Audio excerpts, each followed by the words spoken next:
This is a song about prejudice and the language of prejudice and the power of the language of prejudice.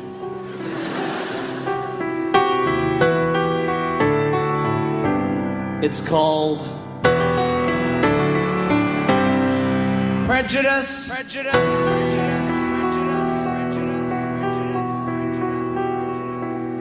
In our modern free-spoken society, there is a word that we still hold taboo.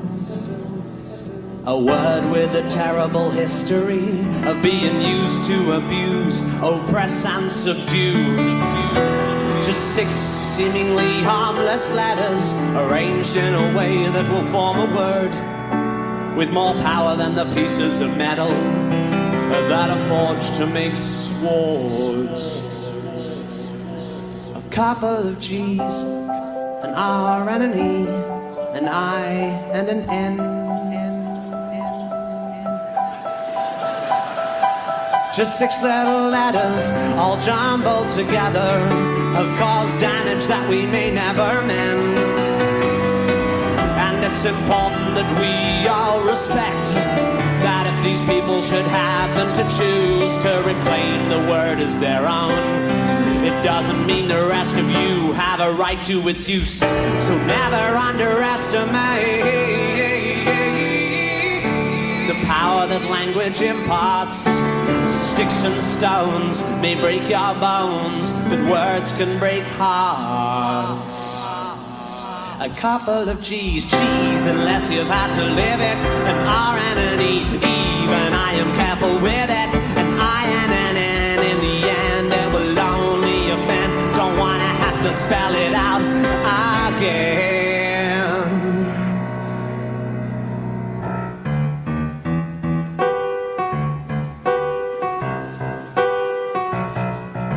Yeah.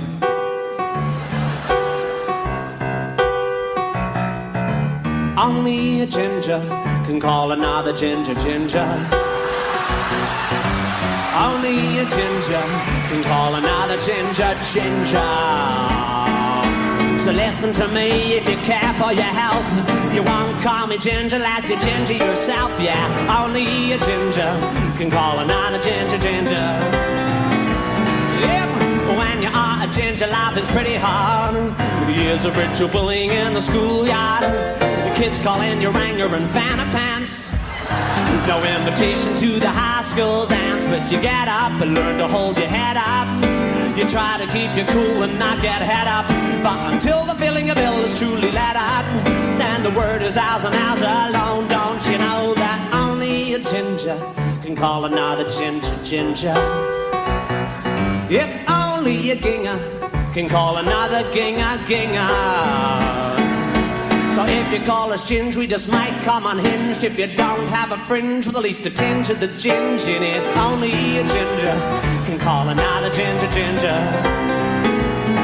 Now listen to me, we're not looking for sympathy just because we're sensitive to UV, just because we're pathetically pale.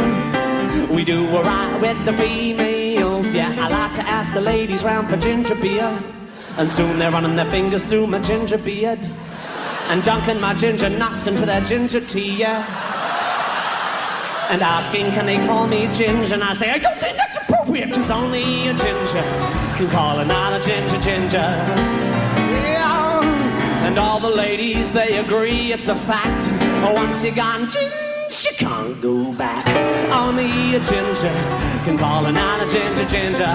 Yeah, go ginge, go you funky motherfucking ginger.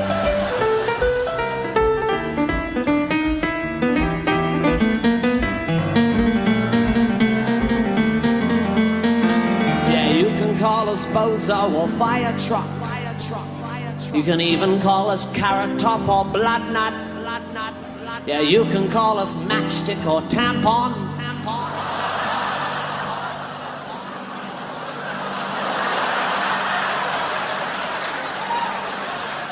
But fucking with the G word is just not on. If you're a gingerphobe and you don't like us, we will stand up to the fight if you want to fight us. But if you cut yourself, you might catch gingivitis. So maybe you should shut your funky mouth. Yeah, only a ginger can call another ginger ginger. Yeah, only a ginger can call another ginger ginger. So if you call us ginge, you can't whinge if you're injured. If you don't have a tinge of the ginge in your minge, only a ginger can call another ginger ginger. Yeah, and you know my kids will always be clothed and fed, 'cause Papa's gonna be bringing home the gingerbread. And they'll be pretty smart because they'll be well read. And by red I mean red and the other kind of red. It's a homophone. Only a ginger can call another ginger ginger. Only a ginger can call another ginger ginger. Just like only a ninja can sneak up on another ninja. Yeah, only a ginger, only a ginger, only a ginger, yeah. Are you listening? I'm not pointing the finger, I'm just having a singer. I am just reminding ya that only a ginger can call another ginger ginger.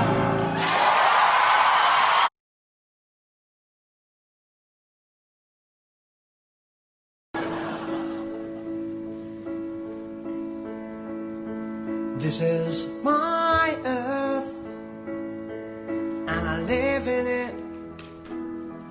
It's 1/3 dirt and 2/3 water, and it rotates and revolves through space at rather an impressive pace, and never even messes up my hair.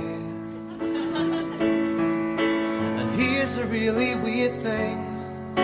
The force created by its spin is the force that stops the chaos flooding in.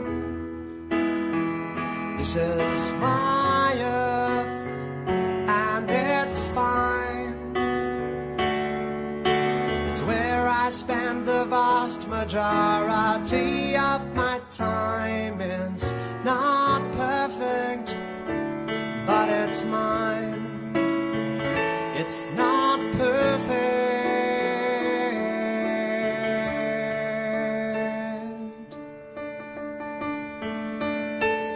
This is my country, and I live in it. It's pretty big and nice to walk on, and the bloke who runs my country has built a demagoguery and taught us to be fearful and boring. And the weirdest thing is that he is conservative of politics, but really rather radical of eyebrows. This is my country, and it's fine. It's where I spend the vast majority of my time. It's not perfect, but it's mine. It's not perfect.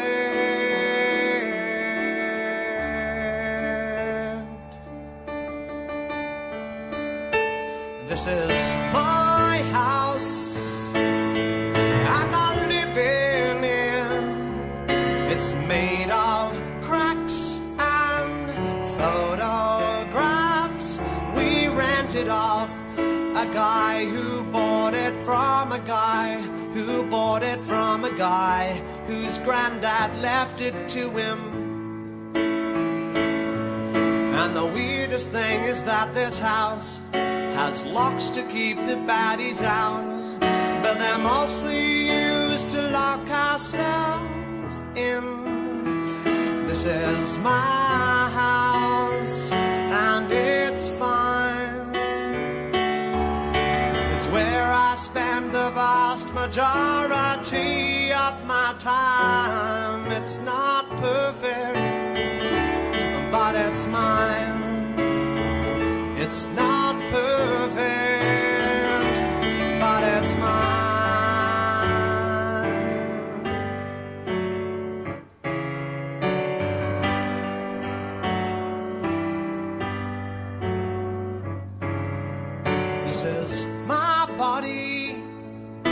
and I live in it.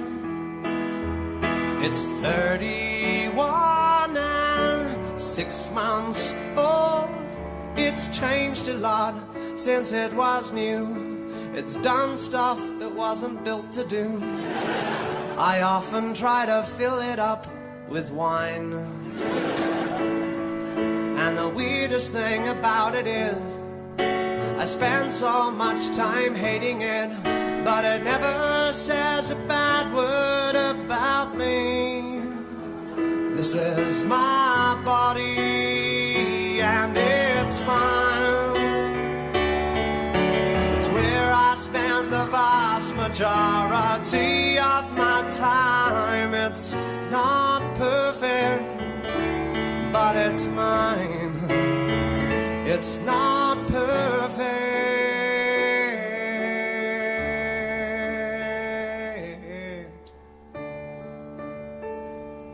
This is my brain, and I live in it. It's made of love and bad song lyrics. It's tucked away behind my eyes, where all my screwed up thoughts can hide. 'Cause God forbid I hurt somebody. And the weirdest thing about a mind is that every answer that you find is the basis of a brand new cliche. This is my brain and it's fine. It's where I spend the vast majority of my time. It's not perfect, but it's mine. It's not perfect, but it's mine. It's not perfect.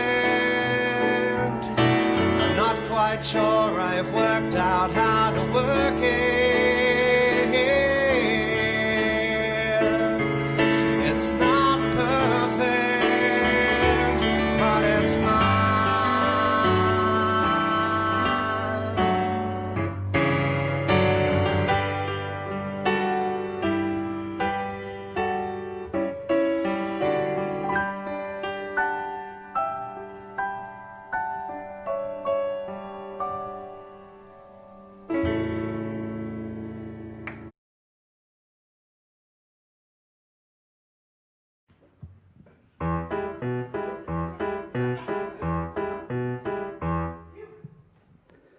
Well, I wake up in the morning at 11:47 and I can't believe I have to face the horror of another fucking day.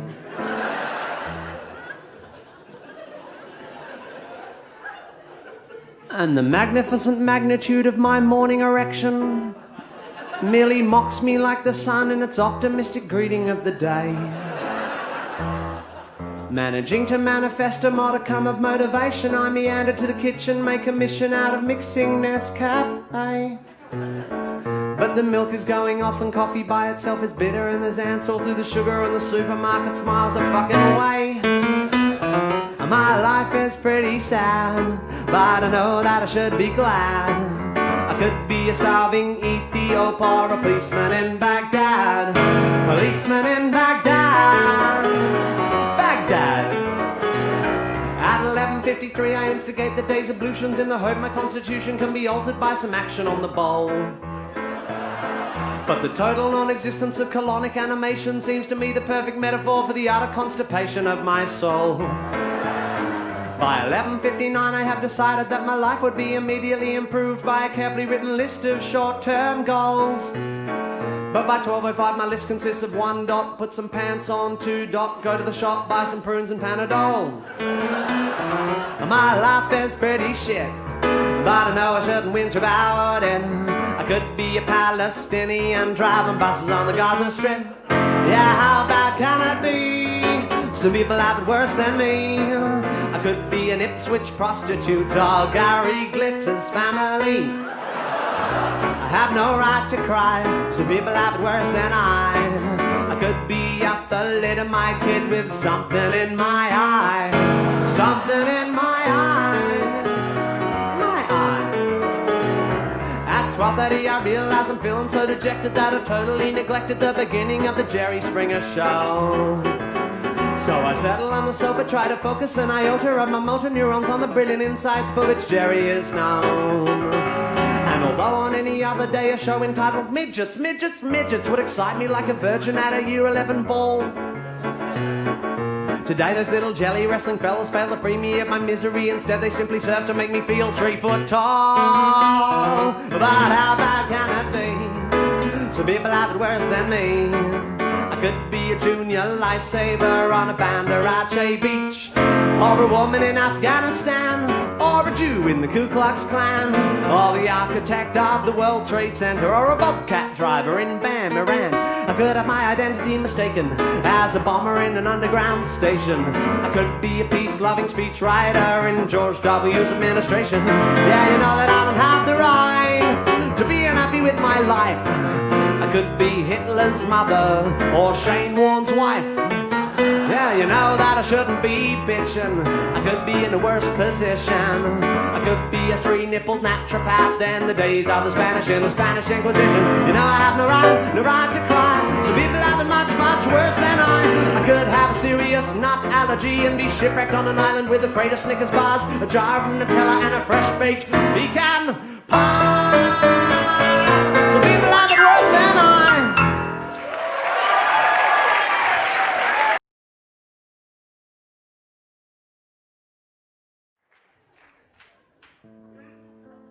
This is a song about the music industry trying to get famous and having no depth.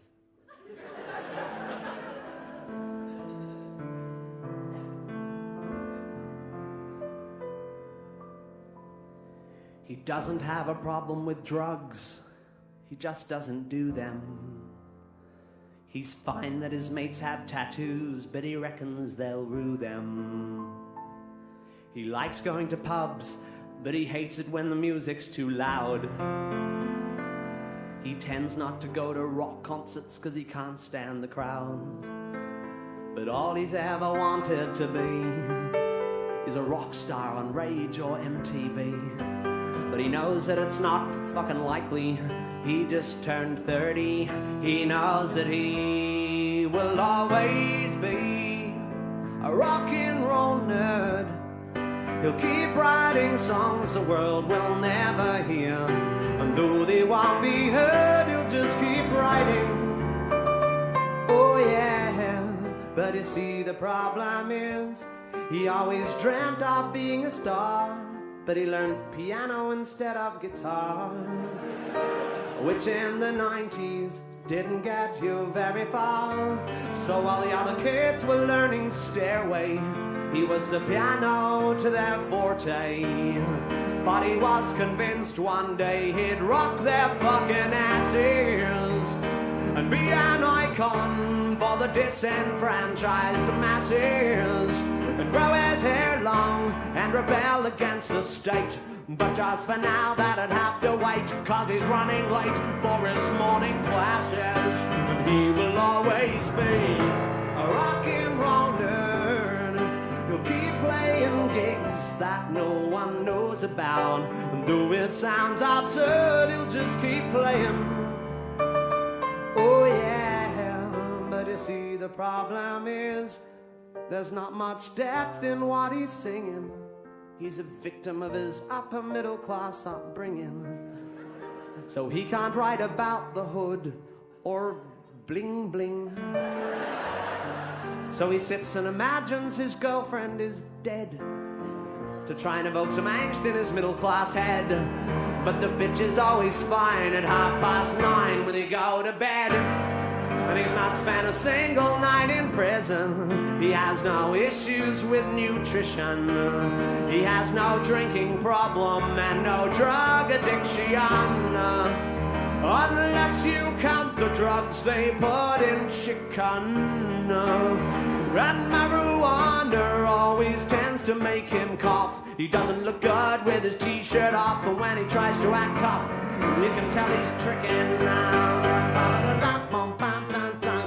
While his mates go out late, popping pills and having fun. He goes home and showers and gets a good 8 hours. He gets his thrills from his morning run, while his mates go on dates, taking speed and drinking cans of Jim Beam. He stays home and cooks, curls up with a book with a girl he's had since he was 17. Cause he's never really been part of the scene, while the other kids like Gunners, he like Queen. He's more into Beatles than the Stones, he's more Stevie Wonder than Ramones. And he's never owned a panel van, he never shot a Pantera fan. He doesn't know the difference between metal and thrash, he couldn't tell you nothing about Axl and Slash. He likes Ben Folds and the Jackson 5, he knows all the words to Staying Alive. And though he wants to be all grungy and cool, he spent 11 years at a private school. So it don't matter how he tries, he cannot hide behind his rock and roll lies. Cause you've either got it or you don't, yeah, you'll either rock it or you won't. Yeah, you've either got it or you don't. Yeah, you'll either rock it or you won't. He knows that his music lacks depth, but it just can't be helped. He has nothing interesting to say, so he writes about himself. But he doesn't want to seem self-obsessed, so he writes in third person.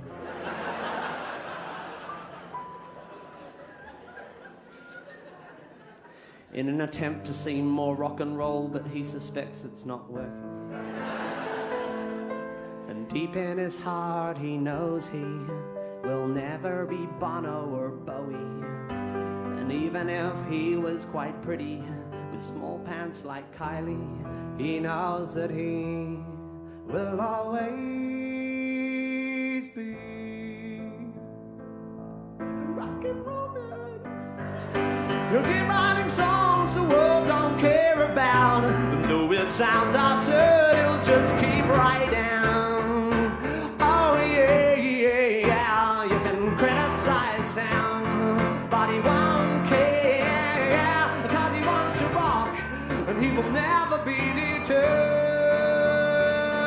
But he'll always be a fucked up little try-hard wannabe rock and roll nerd.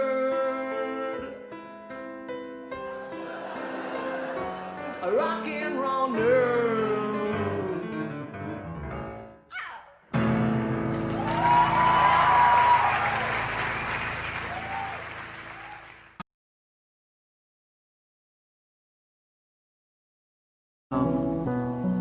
This is a song called Dark Side. And I'll see you at the other end.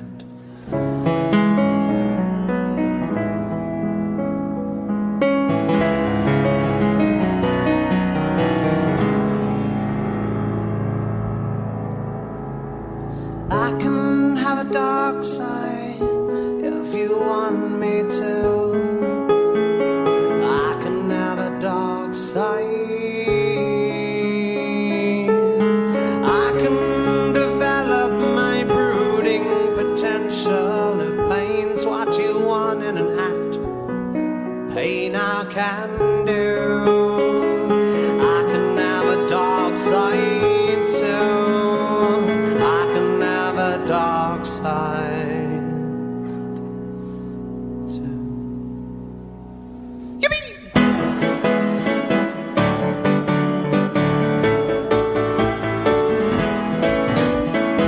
I called my girlfriend up on the phone. I said, hey, good girlfriend, what's going wrong? She said, I'm breaking it off with you. I feel as if the mama magic has gone. I said, hey baby, what you talking about? I thought that everything was just fine. She said, that's exactly the point. I just get so annoyed how you're so happy all the time. I need somebody deeper than you, someone with a little third dimension. I said, well, I can have a dark side if you want me to. I can have a dark side.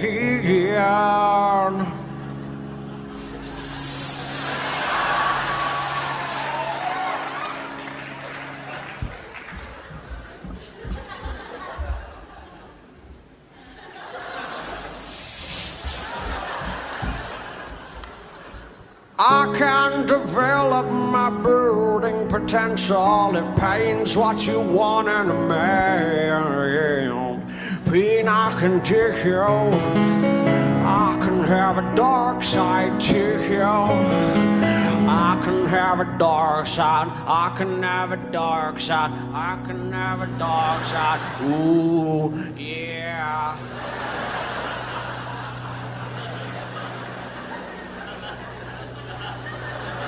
Yippee!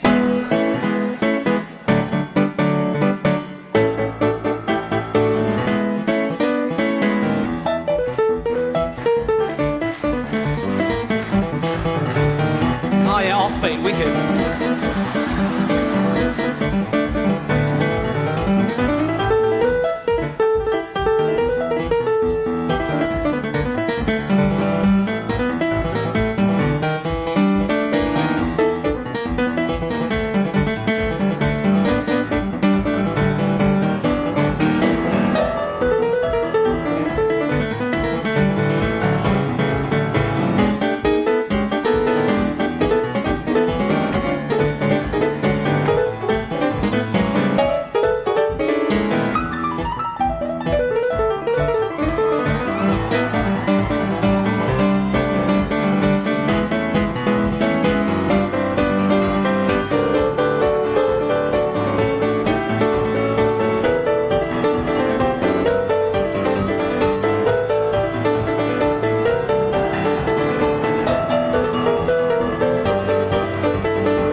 very spooky.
Daddy never came to my ball games. Where were you, Daddy? Daddy never came to my ball games. He never loved me. Daddy never came to my ball game. Daddy never came to my ball game. Daddy never came to my ball games. Daddy never came to my ball games. Daddy never came.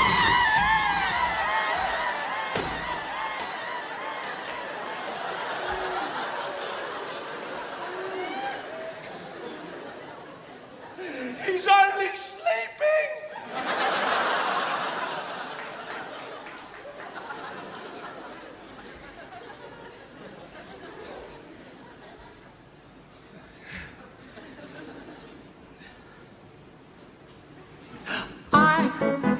I can have a dark side. You want me to?